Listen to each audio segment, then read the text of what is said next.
Ama namin mapagmahal, bigyan mo aming panalangin, Panginoon ng bayang banal na Sarah, Ruth at Rebecca, ni Santa Elizabeth na ina ni Juan, ng mahal na Birheng Maria na ina ni Jesus. Bigyan ang aming hiling, pagpalain mo ang mga ina na namin ngayon, pagkalooban mo sila ng katatagan ng iyong espiritu. Sila na nagturo at umalalay sa ilang mga anak sa pagtayo at paglakad. Pagpalain mo sila sa hiling na iyong pag-ibig. Sila na nagturo kung paano makipag-usap, umawit at manalangin sa iyo. Pagkalooban mo sila ng puwang sa piging sa iyong kaharian.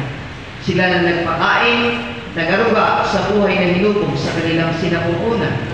At habang mahina pa, ipiniyakap ng kanilang pagmamahal.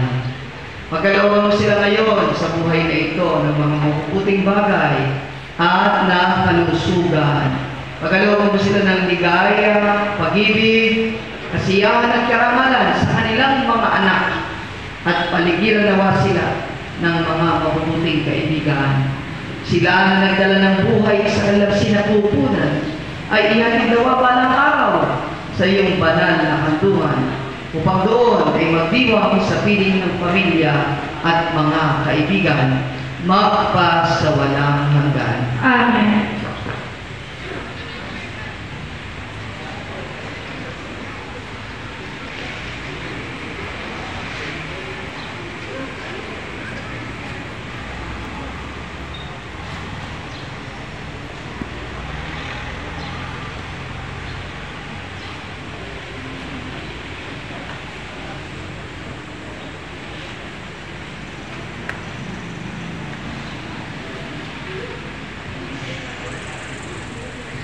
Muna po kayo, aalis na lang po kayo.